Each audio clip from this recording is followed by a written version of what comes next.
schedule come out? They got a tough one. I do know that much. Yeah. And I saw that the Commanders were down as far as like strength of schedule. They were down there, so it'll be really interesting. They retooled, and they could be one of those teams that sneaks up in the NFC East. We'll have to wait and see what happens. Definitely. And, you know, I love me some summertime, but I love football in the fall, so I'm already looking forward to it. Me too. I always love football season, but let's not waste away the summer before I know. we get...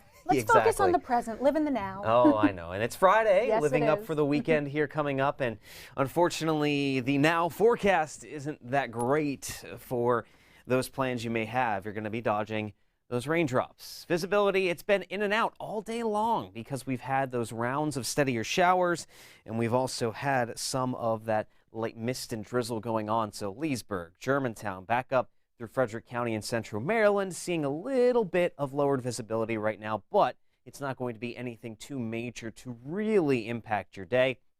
Then you also notice that visibility a little bit lower too through D.C. and down towards southern Maryland, and that's again where this rainfall has been the most prevalent. We've had these waves of showers coming up from the south and east. Not a lot of activity going on right now. We did have that one line of steady showers this morning, but this is pretty much the way it's going to be here, as we'll have these spotty batches of showers and plenty of drizzle and also a lot of cloud cover as we continue to be on the northern edge of that low pressure center that's still all the way down into the Carolinas, but it's pushing up enough moisture that it's creating all of that rainfall that we are continuing to deal with.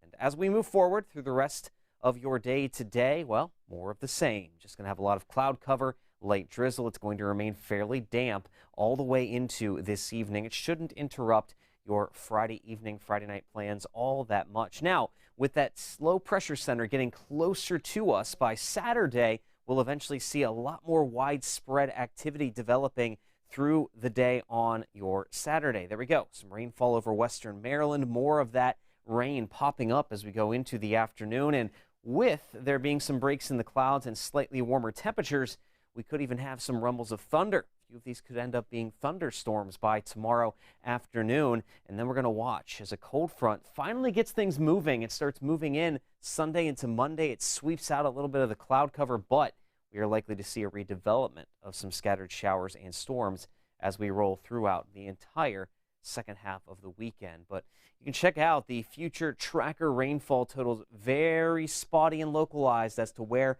some of that steadier rain will be, up to about a half an inch. The rest of us will only see about a quarter of an inch on average as we roll along toward Sunday. Now, temperature-wise, we are staying cool the rest of the day, relatively speaking. We're not really going to jump all that much more above 70 degrees. And then tonight is when you notice how warm it does stay with how cloudy and damp it is going to be. So expect those low temps just to bottom out around 60 degrees. That is it. And then we start to warm up during the daytime hours as well. Mid-70s on Saturday, 80 by Sunday with plenty of humidity out there. And that's again why we're going to see some of that scattered storm development all the way through Monday. But once that next cold front moves through, it's going to clear out the rain chances, the cloud cover, and the humidity for a pretty comfortable and nice middle of next week.